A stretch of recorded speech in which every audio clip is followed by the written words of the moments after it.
Welcome back and thanks for staying with us. Now, I want us to discuss the current drought situation in the country, and to help me do that, I have with me Shadrach Kalasa, who is the Disaster Risk Reduction Manager at Red Cross in the country. Welcome to the studio, sir. Thank you very much, and thanks for having us here. Karibu. From where you sit, Kalasa, do you think the government is really prioritizing the issues of drought right now in the country?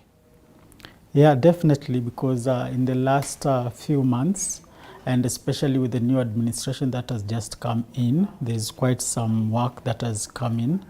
We've seen the national government making it a top priority to ensure that the counties that are most affected have some form of interventions going into them, and especially on food distribution. We've seen quite a number of activities from the State House, and all this support coming in from the State House to the county governments.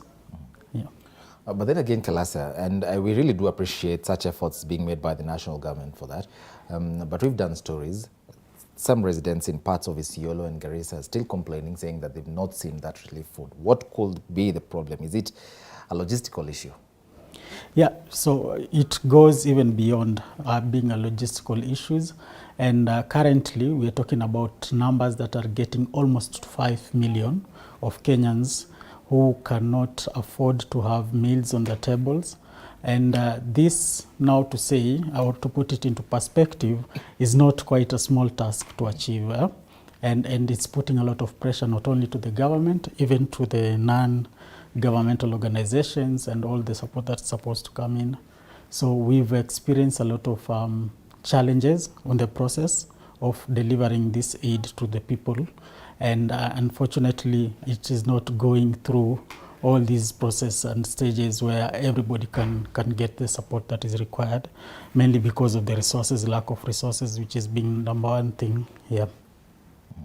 So apart from logistical issues, what are these other issues that you're saying that could really be affecting the swift delivery of such of the relief food? Yeah, so looking at the numbers of counties that have been affected, 2 months back we were talking about 23 counties being affected by the drought. Now we are talking about almost close to 30 counties.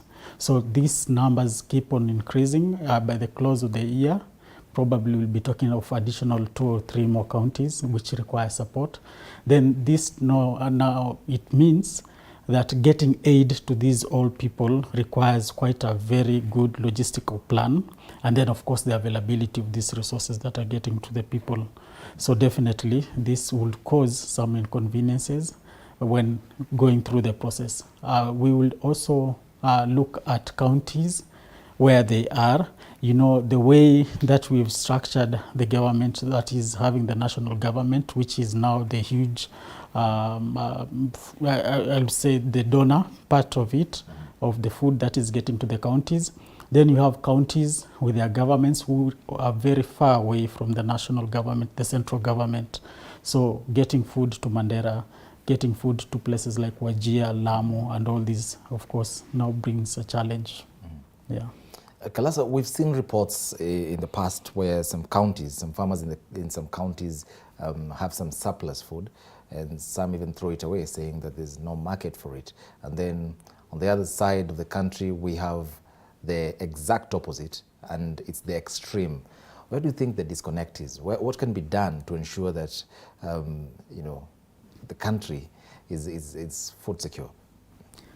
Quite a number of things, and unfortunately, sometimes these things are not done by either, not only just the government, even us, as actions that are needed to be taken.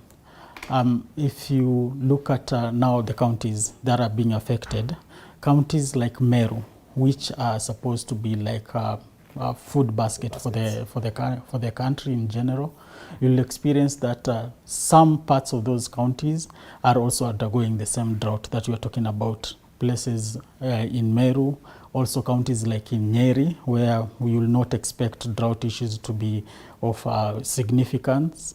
But then you also have Kieni, which is in Meru, in Nyeri, also experiencing the same. So ideally, it is all about production. So with the drought that is currently in place, this is the 5th season that we have that is a failed season for production.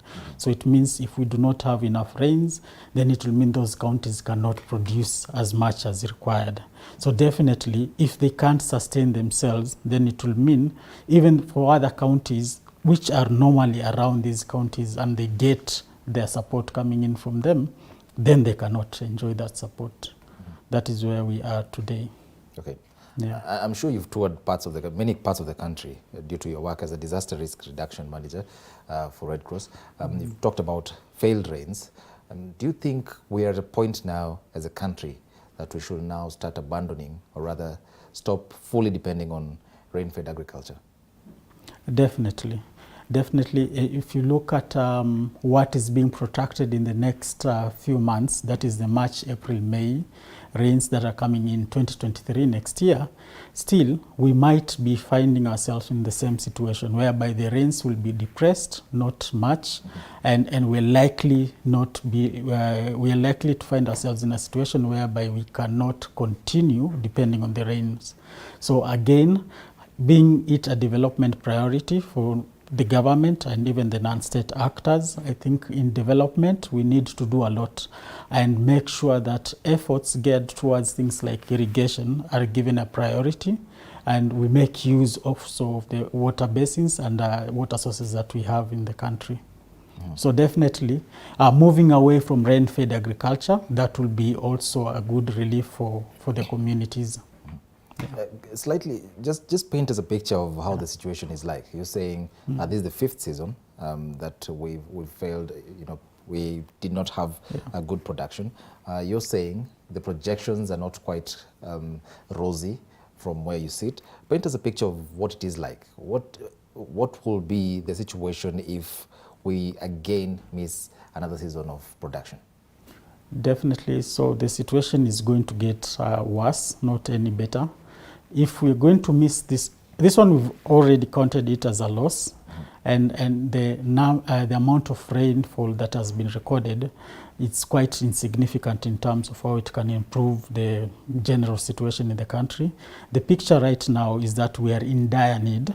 We've labeled it as a hunger crisis, which is a humanitarian crisis, whereby the survival of humanity is being threatened by this drought disaster. So actually what we are seeing on the ground when you move around is the indicators, they continue to get worse. So for the drought indicators, there are quite a number.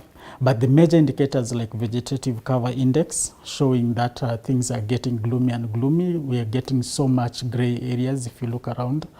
This is even happening in other counties or in places that you will not imagine to be as gray as it will be like right now in Nairobi also. Then we're also looking at other indicators like now the health of the people. We're talking about the health of women, children under 5 being affected, almost getting to 200,000 children under 5, almost 1 million women being affected by this drought. The situation, what we are seeing on the ground is the distances involved for communities, for families and households to get to water sources is increasing daily. We've seen what is happening on the news in places like in Meru, where families are, getting to have to eat a dead camel so that they can have some form of food, and this is affecting them. We have not only health issues, but also other mental health issues that are coming in. In risk reduction, we usually look at beyond what is happening in the communities or the households. We're looking like issues around mental health. We're looking at GBV, gender-based violence issues coming up, and they're increasing. Just recently, we saw on the news the other day in places like in Kitui South, where we have communities that are clashing over resources, especially water and the availability of pastures for those communities. So these are the kind of things that we continue to see, and they are increasing on a daily basis, the conflicts. Kalasa, what is it that our neighbors in countries like Uganda are doing? Their president, Yoweri Museveni, keeps saying that they're food sufficient. What is it you think that you're doing? I know it's political, it's all political. He's a politician. But yes, these are things that we see. Yeah. What is it that you think they do differently from us? I think, so for the issue around what is happening with our neighbors, other countries, is we have a crisis that is called the Great Horn of Africa, where we have almost like around 7 or 8 countries that are going through the same thing. And in some reason, because of some other climatical reasons, we are not facing the same consequences or the impacts because the climate conditions are quite different. And for places like in Uganda, where they have quite a huge land that is not in ASAL, what we call ASAL is arid and semi-arid lands, like in Kenya and in Somalia and in Ethiopia, where there is large tracts of land that are not quite favorable for agriculture. So I would say that, so this not meaning that there isn't something that we are doing, but what we want to have is a situation whereby as a country also, there are things that we need to do. For example, when we talk about policy, how do we then better make sure that we are better prepared for this? Like when we're talking about next year, being in the same situation as we are and it getting even worse, then it means right now there are some actions that we need to quite start implementing so that we don't get into that position. So normally I would say, or we will say in humanitarian language, that we need to have our communities better prepared so that even when the crises happen, we are able to recover and even adapt to the situation that we are in. Yeah. There are those who opine or are of the opinion that if the government now declares drought a national disaster, then it will be managed better. What is your thought on that? Definitely. And by the way, it was already declared last year, closed of the year last year in October. The former president, that is President Uhuru Kenyatta, declared it as a drought, and we saw a number of actions coming in from the national government. Okay. Now, this paved way for the government itself to put it as a priority. And all these actions that we are seeing here today is because already the government has declared it and it has a priority. Then again, also we think that from the county level, the county governments, they also need to put in what we call the kitty funds for emergencies and support what the national government is doing. Mm-hmm. Well, speaking about the government recently instructed NGOs to pull out from the school feeding program, claiming it can feed its own children. Why don't we have that program running in schools? Yeah, this came from the government, and ideally it's a policy issue. Mm-hmm. And with a government that is determined, we saw the manifesto that was passed by this government that they're using, and the idea that they are able to sustain their feeding program by themselves, then this is a good indication, because also it takes away the pressure from the humanitarian agencies. Then they can serve in the communities who also are in the same dire need as the children. So we are also looking forward to see the plans that the government is going to have around that and make sure that this process is successful. Otherwise, it is there because already the school children who are going to school are facing quite a big challenge when they're in school, and then they are hungry and all that. Mm-hmm. Yeah. Yesterday we saw some leaders from the northern region of the country, northern counties, leaders from the northern counties blaming the national government, saying that the national government, despite it providing relief food, it is not doing enough. And I know you've toured the country, as we've mentioned earlier. Is that true? Yeah, to some extent, yeah, maybe if I could comment on that is, yeah. Mm-hmm. The comments are quite real, because what we would like to see is that all households who are going through this disaster are able to feed themselves. And for some reason, if they're not able to feed themselves, then we need to find out why. And maybe in some areas where there were some development plans that were kept, and they are not being fulfilled, then this could be the reason as to why the sentiments came in.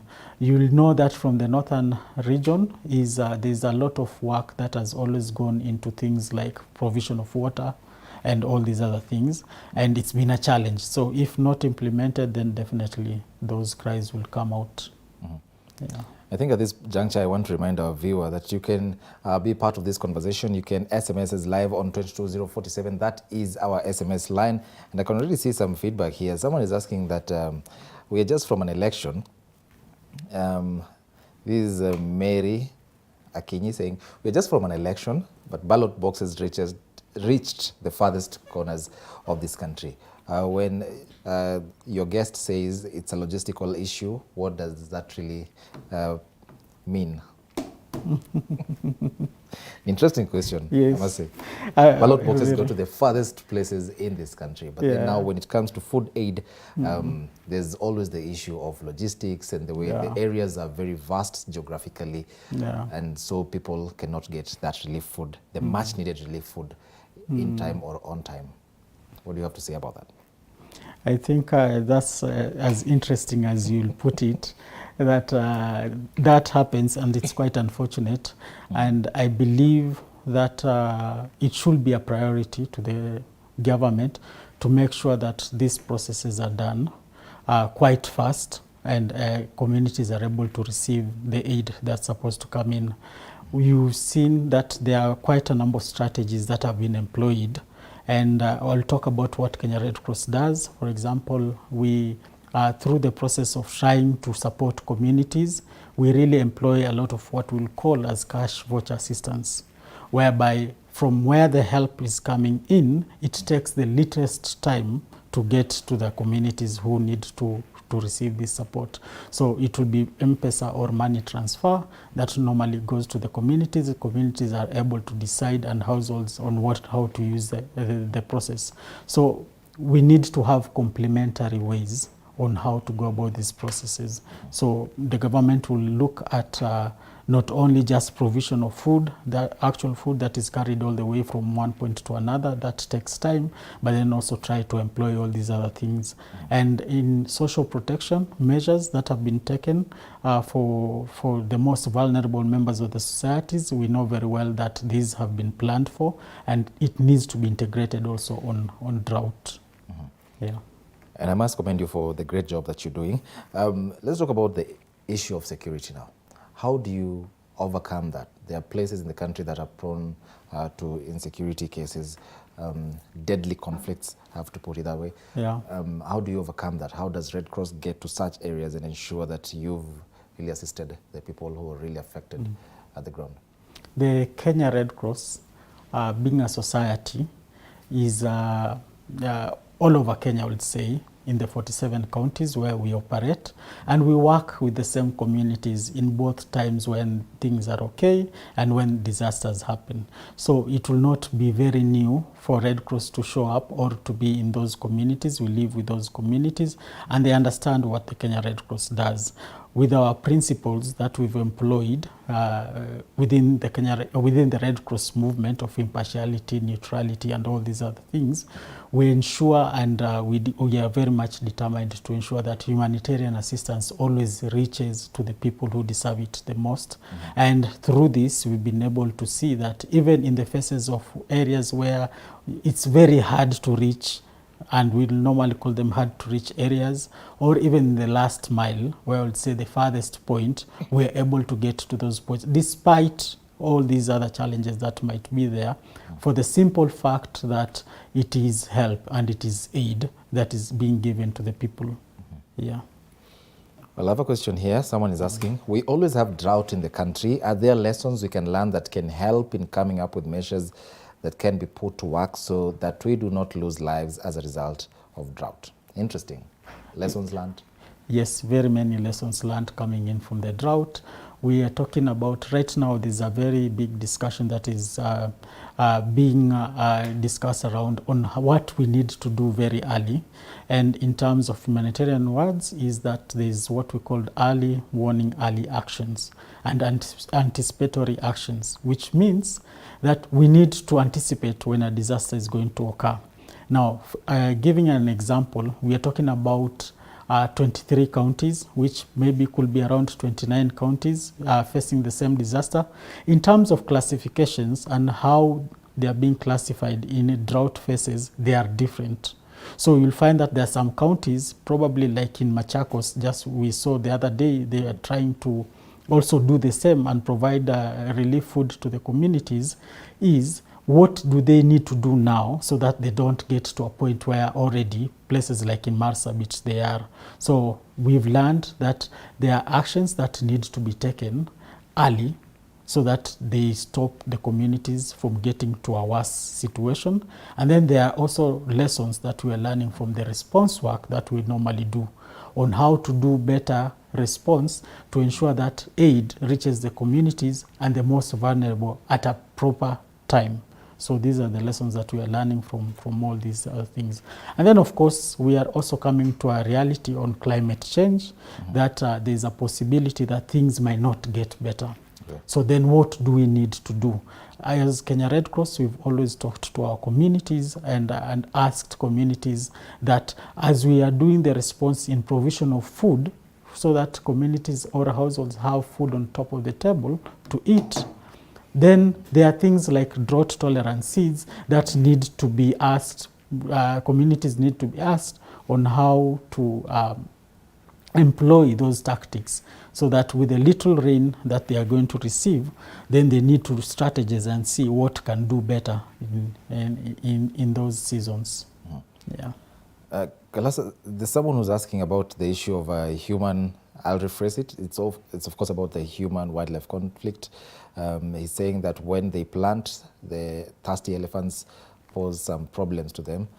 And this is a farmer from, this is someone commenting about a story that I think we did. And he's saying it's a problem for drought-hit Kenyan farmers. What do you think the government should do? Because the issue of human-wildlife conflict is also one that should be put on the spotlight, if at all we are going to assist those who really need aid in the country. Yeah, definitely there is need to try and resolve that problem. And you know, the problem is there because already both humans and both livestock, I mean the wildlife, they are facing the same problem. Right now we're talking about wildlife. For example, the period between January and June this year, June to August this year, we've experienced the highest number of wildlife animals dying. And specifically, we're talking about elephants. Just 2 weeks back, 5 elephants died, and this is because they could not get water and they could not have enough food. And we're not talking about other animals like the zebras and all these, because those are small feeding animals. So ideally, what needs to happen is for the cases, and I think the person is asking, this is referring to the Savo cases in Taita Taveta, where it's very common to hear that elephants are breaking homes and in search for water and all that. I think there needs to be measures first to really allow humans and wildlife to be in separate ecosystems, and then of course trying to support both survival for both humans and also for the wildlife. Yeah. Well, there's also the issue of geopolitics. Let's now talk about the geopolitics.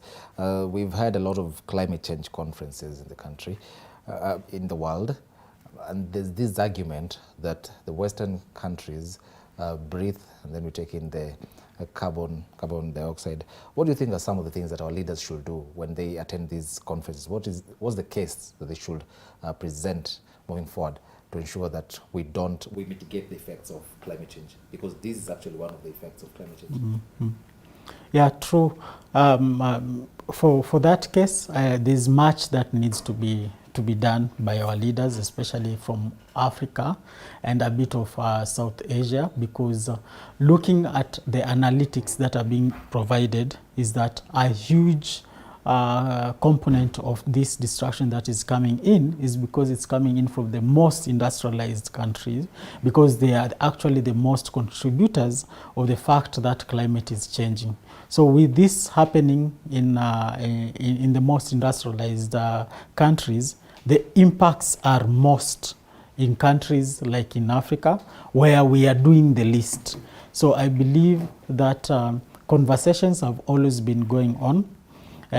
Just a month back, when the President, William Ruto, was in the United Nations General Assembly, he brought out the issue of climate change as a priority for his government, but also for the governments from Africa. Next month, we are going to have the COP27 that's going to happen in Egypt, so the discussion still will be the same. And I believe that when governments come in, especially from Africa, whom are receiving a big brunt from all these impacts coming in from climate change, they need to raise that voice and speak up and let it be very well known that the impacts that we are facing are actually as a result of other people who, other countries who are doing this. So ideally, the voicing does not end there. There needs to be also some actions that are coming in. And then also ourselves, we need to look at ourselves internally and see what we are not doing right, because we're just not talking about other people who are doing who are causing harm to us, but then internally we need to find out what do we need to do. Are we talking about growing trees? Are we reaching these targets that we are setting? What are we doing with our water bodies? How efficient are we utilizing the resources that already we do have? Yeah. Well, an interesting question here from Kevin Mutua. It says, thank you, T47. I'm watching from Machakos. Ask your guest, is it possible for GMO to help us from this current situation? I think he's talking about the genetically modified organisms, foods in general. Yeah. It's quite political now, if you ask me. Yeah, quite political, quite political. I think it depends on how you would want to look at it and see, and also the extent of the science that is involved in the process, because at some certain countries in Europe, we know very well that they have actually accepted it, but then there's also a way of measuring to what extent that the modification is being applied. And I think for us, as we talk about it, we might need also to look at what are we really talking about the modification when it comes to the modifications that are genetically being done. What extent are we going to allow, and then see how experts can advise us which will be the best way to go. And I'll come back now to our country. We've talked about COP27. Let's talk about the issue now of climate change in urban areas. Nairobi, for instance. Do you think it's now time to sensitize people on going green to mitigate now such effects? Because as far as we complain about the West, we're also not very, very disciplined when it comes to ensuring that we save the environment, or rather ensure that we don't have bad effects of climate change, especially for future generations. Do you think now it's time for us to sensitize our people in urban areas to be more careful? Definitely, this is the time, and not just to sensitize, also it's time to act. You know very well that Nairobi is not the Nairobi that people used to know, especially in terms of the ecosystem, the way it's like. We're talking about certain things like temperatures. So the sudden change of temperatures that we are seeing, so one day Nairobi is very cold, the other day it's very hot. The cold season is coming in at a season that is normally not there. We saw what happened this year, where we had the cold season even in August, coming close to September. We are also having like very sunny days, and the humidity, the temperatures and all these are getting higher and higher. So with these extreme observations that are being seen in Nairobi, and not only in Nairobi, in the country, we need to have some actions that are taken. For example, we can talk about the green spacing, which is very important to ensure that whatever that we have currently within our country that is green needs to be first protected. So when we start protection of what we have as green, either parks, reserves, or the green spaces in Nairobi, even we can talk about the parks that are there, the trees and everything, then it means we need to know how to plan our urban planning, our rural planning, our policies, how we want to develop them to ensure that we protect, and climate change becomes a factor to be considered and prioritized when talking about development and infrastructural development and all these other things. Yeah. Well, thank you very much. Shadrach Kalasa. Shadrach Kalasa is the Disaster Risk Reduction Manager at Red Cross. Thank you so much. And as I said, I have to commend you for the great work that you're doing for Kenyans. Asante sana. Thank you very much. And thank you to viewer for watching GamePlan 2022. We have to come to the end of this broadcast.